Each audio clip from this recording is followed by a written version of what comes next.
Menjelang Hari Raya Galungan dan Kuningan pekan depan, penggunaan air biasanya akan meningkat. Kondisi ini kerap memicu terganggunya pelayanan air bersih dari PDAM, lantaran pemakaian air bersih dalam jumlah besar di saat bersamaan.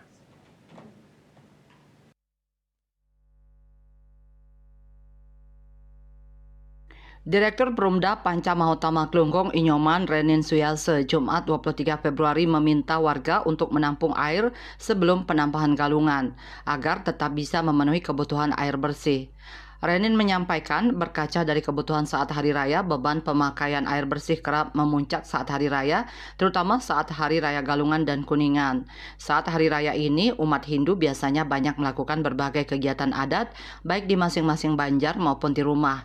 Tidak hanya itu, warga yang merantau keluar kota juga pulang bersamaan pada saat itu. Hal ini jelas akan membuat pemakaian air bersih akan memasuki beban puncak. Renin menambahkan pelayanan air PDAM saat hari raya secara teknis itu tidak menjadi masalah. Seluruh sumber mata air berfungsi dengan baik, tetapi berkaca dari pengalaman setiap hari raya, keluhan dan protes selalu bermunculan lantaran layanan air PDAM dikatakannya selalu bermasalah. Padahal karena memang pemakaiannya memang sudah di fase beban puncak. Pihaknya sudah memastikan seluruh titik sumber mata air yang dikelola PDAM masing-masing berfungsi dengan baik. Seperti di sumber mata air di Rendang dengan pemanfaatan 12 liter per detik maupun pemanfaatan sumber mata air di Penide dengan pemakaian 35 liter per detik. Demikian juga pemanfaatan sumur bor yang dikelola langsung oleh PDAM. Renin menegaskan saat ini pihaknya tetap berupaya meningkatkan kapasitas pelayanan air bersih khususnya di Nusa Penida. Dua desa yang belum terlayani air bersih yakni Desa Tanglad dengan Desa Pejukutan.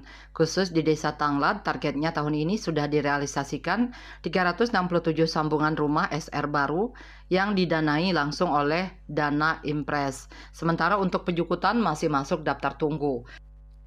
Setelah siap dengan jaringan sambungan rumah, nantinya produksi air guyangan yang tertampung pada reservoir 3 dan reservoir 4 akan diarahkan untuk memenuhi kebutuhan air bersih bagi warga di Desa Tanglad dan Desa Pejukutan.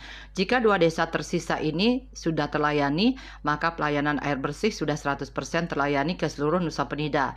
Apalagi nanti kapasitas produksi air guyangan ditingkatkan secara bertahap dan layanan berjalan selama 24 jam. Maka diharapkan tidak ada keluhan pelayanan air bersih di Nusa Penida. Bagiarto Bali Pos melaporkan.